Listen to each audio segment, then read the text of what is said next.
Comment traiter les troubles de la mémoire avec le vieillissement de la population? La question devient un enjeu de santé publique. On estime que la moitié des plus de 60 ans souffrent de perte de mémoire. Heureusement, ce n'est pas toujours le signe de la maladie d'Alzheimer. Il y a bien d'autres raisons comme la dépression ou encore l'apnée du sommeil. C'est ce qu'on va voir dans ce reportage à l'Institut de la mémoire. C'est à la Salpêtrière à Paris, un endroit unique en France. Reportage Florence Mathieu, Olivier Palomino. Donc, je vais commencer par vous demander d'apprendre une petite liste de 5 mots. D'accord? Est-ce que vous pourriez la lire à haute voix, s'il vous plaît? Musée, limonade, sauterelle, passoire, camion. Est-ce que vous pouvez me donner les mots dans l'ordre que vous voulez? Sa mémoire lui fait faux bond. Alors, musée. Gérard a 53 ans. À l'Institut de la mémoire, il vient passer des tests. Musée, passoire. Chercher des réponses. Et sauterelle. Oh. Ouais. Vous vous souvenez pas des deux derniers? C'est citron? Non, c'est pas ça. Se repérer dans le temps est devenu difficile. Son quotidien, une source d'angoisse. Ce qui m'arrive, c'est que je vais au travail, je sais plus si je dois rentrer au travail, c'est ça le truc. D'accord. Donc dans ces cas-là, il y a une technique, on m'a donné une horloge, c'est de m'arrêter, demander à des gens l'heure qu'il est. Et si c'est le matin, c'est plus que j'ai travaillé, quoi.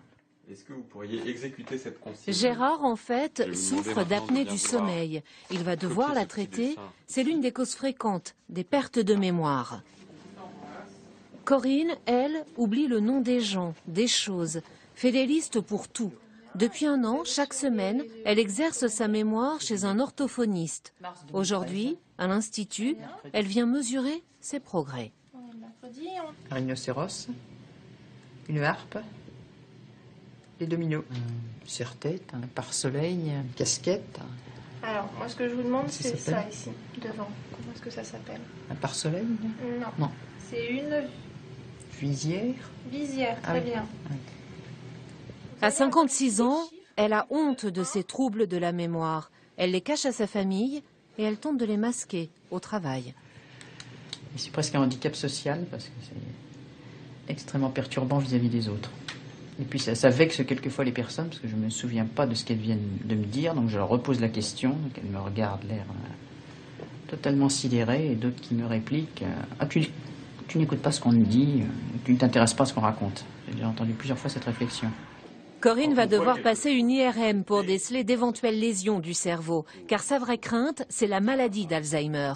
Mais les causes des pertes de mémoire sont souvent tout autres et assez banales. C'est par exemple le vieillissement normal. Au cours du vieillissement normal, il y a une diminution des ressources attentionnelles. C'est aussi lorsqu'on est déprimé, parce qu'on a des troubles de concentration, parce qu'on est préoccupé, on fait moins attention aux choses. Lorsqu'on est anxieux, lorsqu'on a un stress professionnel, lorsqu'on prend certains médicaments, il y a des médicaments qui bloquent les ressources attentionnelles.